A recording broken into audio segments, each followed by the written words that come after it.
Good morning. Am I muted? Yeah. Good morning. My name is Abigail Bottome, and I'm a member of the Worship and Music Committee. My pronouns are she, her, and hers. Welcome to, excuse me, welcome to First Parish Plymouth Virtual Summer Services. The first part of our service is recorded, and this will be posted to our Facebook page and to YouTube. During the summer, our services will be lay-led and will begin at 9 a.m. There will be no coffee hour. On August 22nd, our minister, Reverend Arthur Lavoie, will return. Our service leaders today are Cruz and me. Our technical director is Linda Harding. Today's live music will be performed by Michael Wade. Whoever you are, whomever you love, whatever you believe, wherever you are on your journey, come walk with us this hour. Let us walk together this hour. Our opening words are from Barbara Wells. O spinner, weaver of our lives, your loom is love. May we who are gathered here be empowered by that love to weave new patterns of truth and justice into a web of life that is strong, beautiful, and everlasting.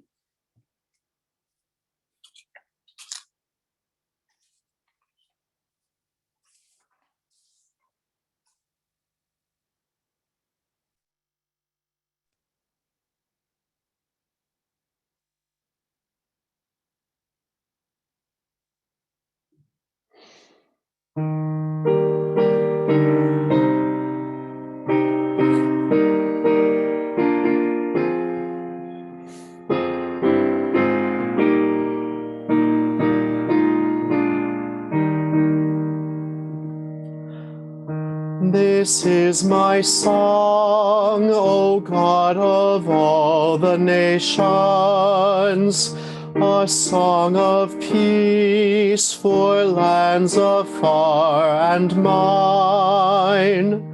This is my home, the country where my heart is. Here are my hopes, my dreams, my holy shrine. But other hearts in other lands are beating with hopes and dreams as true and high as mine. My country's skies are bluer than the ocean, and sunlight beams on clover leaf and pine. But other lands have sunlight too and clover, and skies are everywhere as blue as mine. Oh, hear my song, thou God of all the nations, a song of peace for their land and for mine.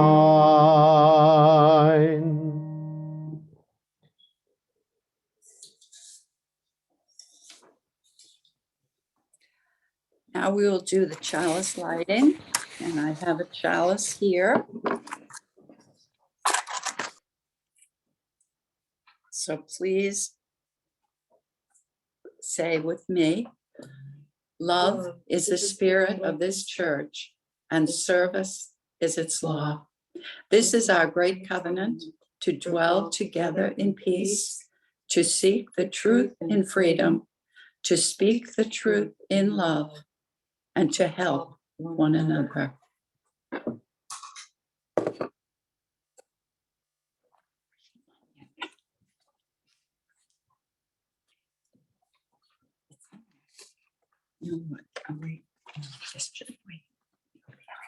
Good morning. My name is Cruz. I'm a member here of the First Parish Plymouth. And I'm going to be bringing a homily today, which is not focused on COVID or emerging from COVID, which we fervently hope we are emerging. But I will say that during COVID, I did learn how to use Zoom. And I'm so appreciative of Paul Melville, our original tech director, who helped everybody learn what to do. And especially Reverend Art worked so hard, and Sandi Hammond worked so hard to bring small groups together where we didn't just have the service on Sunday morning, but we had small groups where we could interact with each other, which was such a blessing and such a relief, especially to people like me who are retired, don't have a job, don't have any place to go every day, don't have other people around. This was really hard. During one of the small groups, I met Abigail, Bottome, who had moved to Plymouth recently, and she was just becoming part of our church in fall of 2019, excuse me, when I was leaving to go to my winter place in Mexico. And when I came back from Mexico, it was all shut down. We're only on Zoom. One evening, Abigail mentioned that she loved to walk in Plymouth in downtown, and she'd like to go up to the meeting house and just look at it and see it, and it made her feel good. So I thought, oh, I want to meet her up by the meeting house. And I got in touch with her, and she agreed that we could walk together outdoors with our masks on, socially distanced. And it was wonderful to find a friend, and we'd walk around the church and up to the steps, up to the cemetery, and sit on the steps and talk and get to know each other and share our stories. So we decided today, as we are giving homilies, that we would share stories of our lives, get to know each other a little better. Back in May, Reverend Art did a series of sermons on stories, and so we're going to share some. I'm going to start with a story of when I was a freshman in college, Springfield, Missouri, registered to be a major in elementary education because I couldn't think of anything else I wanted to do, and I did love school. And I had a very close friend who we had been friends since we were in grade school together. We had a lot in common. Our families went to the same church. We loved, both of us, to play the piano. We took lessons. We loved to sing, and we learned together to sing in harmony. And we just loved to sing duets or big groups of harmony. So one day, I always met my friend Judy for lunch between classes. She came to lunch all excited. She had heard the most beautiful song she ever heard in her life on her Spanish 1 audio lesson in the language laboratory, which I will explain to any of you who have no idea what that means. But to hear the audio part of the Spanish lesson where you'd hear native speakers, she had to go and sit once a week for an hour in a language laboratory and listen to a tape of the lesson. And she had heard this beautiful song in Spanish. And she said, Karen, you have to hear it. It's gorgeous. I've never heard anything. I love it so much. You have to come and listen to the Spanish lesson. So during a free period, I'd go to the language laboratory. I say, I need to hear the Spanish 101 tape for this week. And I sat down and put the headphones on, big headphones, and the person up front put on a reel-to-reel tape and played the lesson for me. And from the first phrases, I was intrigued. I thought, what? Oh, it was so beautiful. I loved the way it sounded. It sounded like music even when they were just talking. And then the song came on, and my friend Judy was right. It was the most beautiful song. It was a duet, a man and a woman singing in harmony with guitar. I knew it was about love and sadness. I didn't understand the words. But as I left that language lab, I said to myself, I could take Spanish. I could learn to talk like that. I could learn to understand. So next semester, I was a beginning Spanish student. And every semester after that, the rest of my college years, I was a Spanish student. I graduated with a degree in elementary education with a minor in Spanish.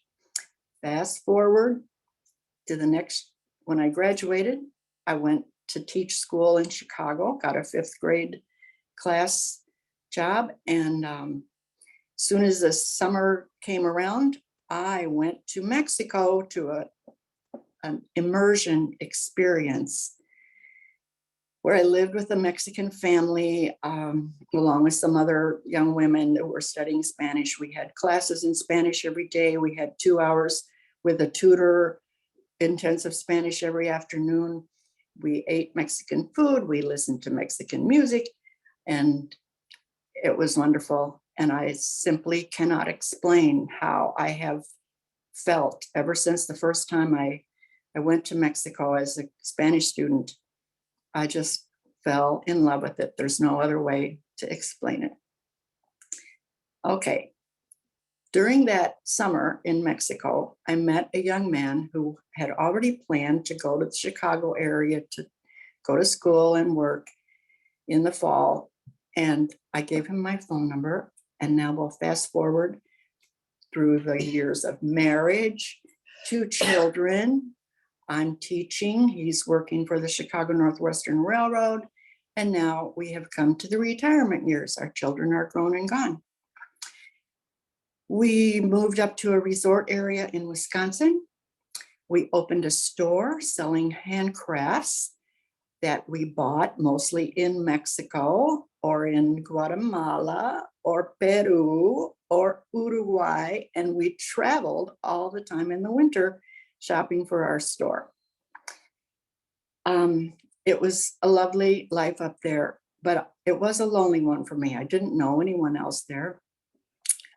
And I was really spiritually needy. I've shared during other summers when we talked about spiritual journey, I shared how I was raised, in a fundamental Christian home, and I couldn't believe it once I got to college and began to study history. And when I got away from that Christian influence all around me, I couldn't really wholeheartedly be a part of that anymore. I couldn't believe what you had to believe, and it seemed very exclusive, and we are superior to others, etc. So, but I couldn't figure out how to break away from it without absolutely ruining my relationship with my parents and everybody in my family. So I continued to practice fundamental Christianity. I was a faithful church participant and raised my children as Christians. But now in the retirement years, when I wasn't so busy and had a lot of time by myself, and there was a big void in my life. Okay, one day a woman came into our store to shop, and we met, and I found out she was a professor of multicultural education for education students at the University of Wisconsin. She was very interested in my experience as an ESL teacher and what I knew about Mexico and a bicultural marriage, and we became really good friends. And one day she invited me to come to the Unitarian Universalist Church, where she would be speaking about the Hmong population in Wisconsin, which was something she had really studied and knew a lot about. So I went to hear her speak. All I knew about Unitarian Universalism was that Frank Lloyd Wright had built a great temple in Oak Park, Illinois. I'd never been there. I had heard my father say Unitarians are godless people, so we will avoid them. But I was curious, and I went to this little church. It was a very small church there in this small town in Wisconsin. And I sat waiting for the service to begin, and I picked up the hymnal, and I read the preface about Unitarian Universalism, and I read the principles, and a light went on in my heart, and a heavy burden rolled off, and I felt what I'd always heard the Christian people say, oh, I was born again. I felt I'm born again here into this incredible religion where you don't have to have a creed. Instead, when the people stood up to recite a unison affirmation, they talked about exploring the vast reaches of mind and spirit within the caring community. And as the service went on, and at the end was announced a class for people, whoever would like to work on developing a personal creed. Well, I found the spiritual home that I had needed. I really wanted to tell you one more story of how I met my good friend Troy, who lives down the road from me. She's my fellow believer in the Unitarian Goddess, who gives us these incidents in our lives to guide us into an unexpected but wonderful path. So when you have time, and I have time, I can tell you the story of how I met Troy. But now it's going to be Abigail's turn. Thank you.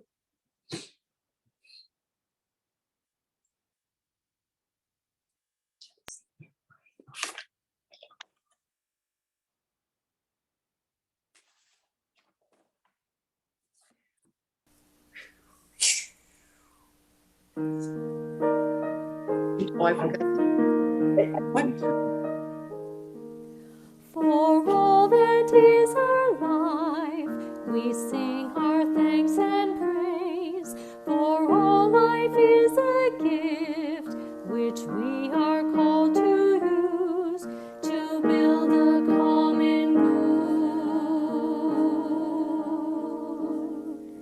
and make our own days glad.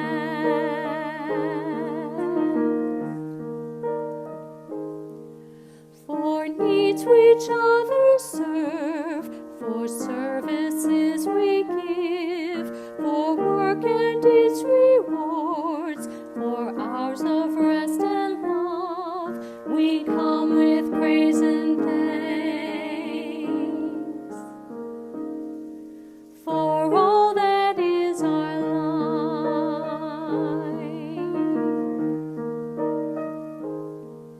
For sorrow we must bear, for failures, pain, and loss, for each new thing we learn, for fearful hours that pass, we come with praise and thanks.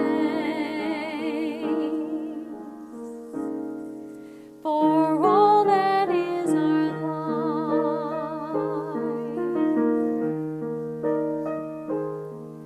For all that is our life, we sing our thanks and praise.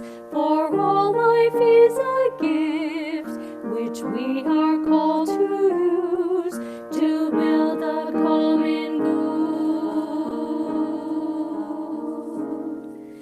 and make our own days glad.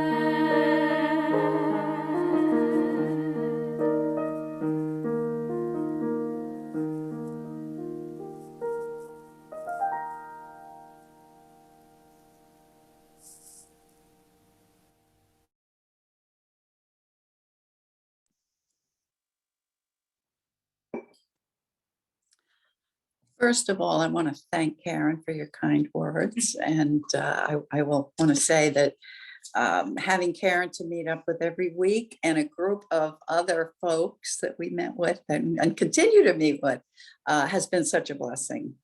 Really, really wonderful. And also your natural storyteller. That was really delightful. So as we emerge from COVID, though the dangers are still threatening us, Karen and I, as she told you, decided to shift perspective and share some of each of our stories with you. So what I am going to do is reflect on some of the things that I'm missing from my former life. I'm very happy to be here, by the way. I moved to Plymouth almost 2 years ago, and much of my time, of course, was spent, like us all, in lockdown. I was just getting to know folks at First Parish. Today, I'd like to tell you a little about myself through musings about my former life in Amesbury, up north near Newburyport, if you don't know, right near the coast, where I lived for many years and raised 2 children with my dear husband. Amesbury on my mind. One day last May, I received a text from my dear friend Sally McKay, letting me know the shallop was ready for launch and its voyage to Plymouth. Sally's son, Graham, manager, executive director, and chief boat builder at the Low Boat Shop in Amesbury, had completed the restoration of the shallop, a replica of the shallop used by the Pilgrims when they arrived at Provincetown and began their search for a place to stay. The Low Boat Shop, the oldest continuously running boat building business in the United States, is located about a 3-mile walk from my old house on Andrews Lane. It sits on the bank of the Merrimack River, the last survivor of what was once a thriving community of boat building businesses. Today, it's a nonprofit organization and thrives alongside seafaring and environmental classes for local students, apprenticeships for young boat builders, and a small museum reflecting its long history dating back to the early 18th century. Graham was invited to work on the restoration of Mayflower shallop, which would become part of the Mayflower exhibit in Plymouth. Like so many other endeavors, the work was slowed by COVID, but the job was complete this spring. The boat was launched, and after stops in Gloucester, Boston, and Hull, it arrived at its new home in Plymouth in June. I was thinking about my old hometown when I received another text from Sally with a link to a Channel 10 story about the shallop. Turns out Channel 10 was featuring Amesbury all week. I saw an interview with Amesbury's mayor, Cassandra Gove, the youngest and first female mayor in what I still call town, though Amesbury is now a city, much to the chagrin of many, including me. Another interview featured my dear old friends, Patty and Peter Hoyt, Mr. and Mrs. Amesbury, childhood sweethearts whose family roots go back to Amesbury's earliest settlers. The clip included their son, Greg, an actor named for Gregory Peck, whose role as my cousin from Boston in a beer ad was featured during the Super Bowl. I saw photos of downtown with its mill buildings, historic landmarks, the falls running behind Main Street, and the mill yard, where a long time ago, the Amesbury News offices, where I worked as a reporter and columnist, were located. Having lived in Plymouth for over 1.5 years, I began to ponder what about my old town and my old salt box I'm missing. The view of the Merrimack River from my front windows, my meditation garden, an herb garden that was once our large vegetable garden that I transformed with stone paths and 9 separate sections into a garden filled with lavender, sage, thyme, a butterfly bush, a bleeding heart, yarrow, balm, lemon balm, Russian sage, among many other plants.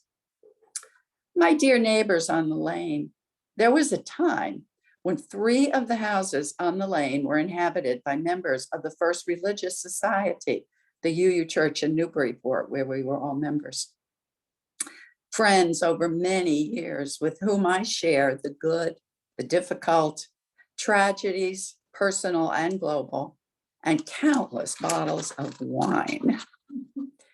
The Amesbury Carriage Museum, where I was a board member and chair of the development committee, and was involved in helping to transform what was a tired organization without a home into an organization with stable leadership and museum space in the mill yard downtown.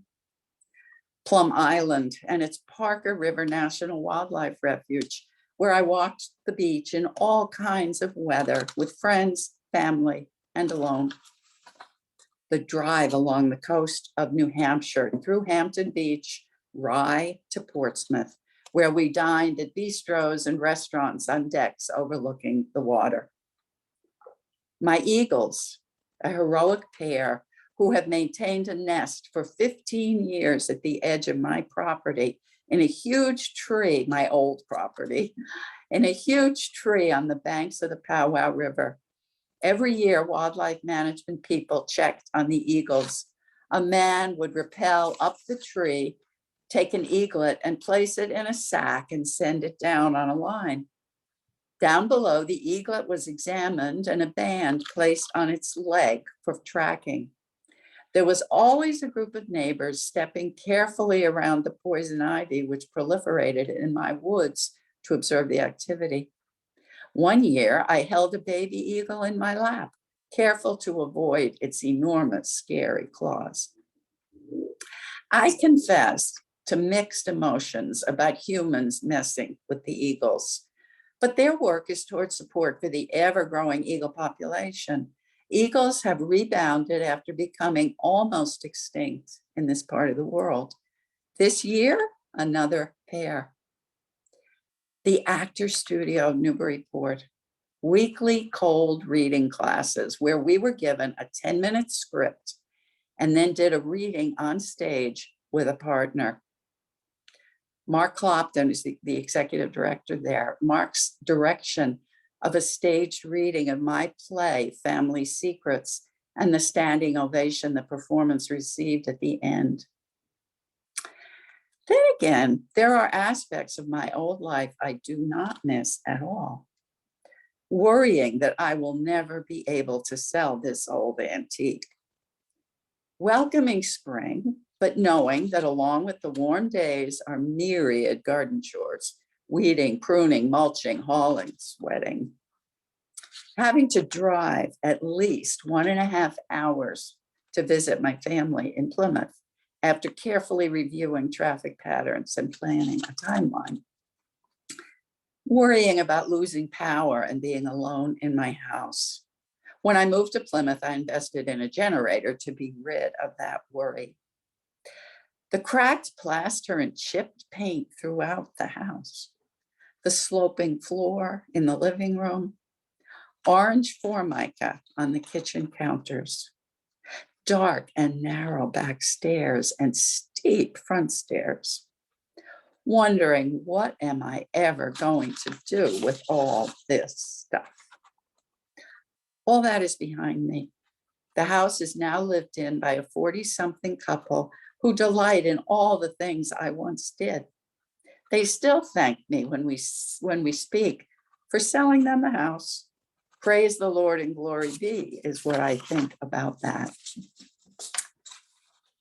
Meandering back, thinking about small details, what was good, not so good, reminds me of a favorite quote from Annie Dillard, who exhorts us in Pilgrim's Creek to pay attention to the details, look into the gaps, the Spirit's true home. The gaps are the thing. The gaps are the Spirit's one home. The altitudes and latitudes so dazzlingly spare and clean that the Spirit can discover itself like a once blind man unbound. The gaps are the clefts in the rock where you cower to see the back parts of God. They are fissures between mountains and cells the wind lances through, the icy narrowing fjords splitting the cliffs of mystery. Go up into the gaps if you can find them. They shift and vanish too. Stalk the gaps. Squeak into a gap in the soil, turn and unlock more than a maple, a universe.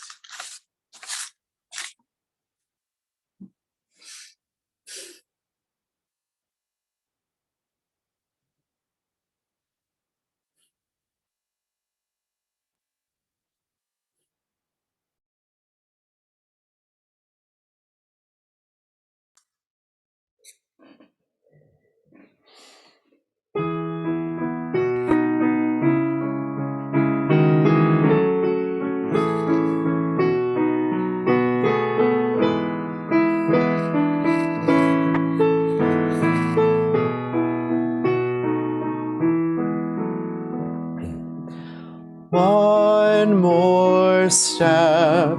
We will take one more step till there is peace for us and everyone. We'll take one more step. One more word, we will say one more word, till every word is heard by everyone. We'll say one more word. One more prayer, we will say one more prayer, till every prayer is shared by everyone. We'll say one more prayer.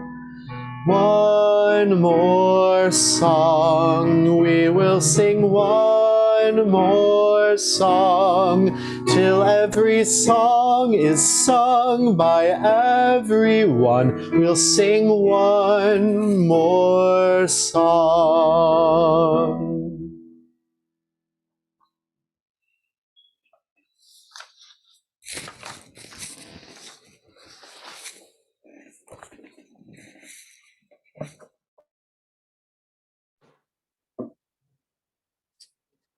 All right, we are at the end of our service. These are closing words from Theodore Parker. Be ours a religion which, like sunshine, goes everywhere. Its temple, all space. Its shrine, the good heart. Its creed, all truth. Its ritual, works of love. Its profession of faith, divine living. Go in peace.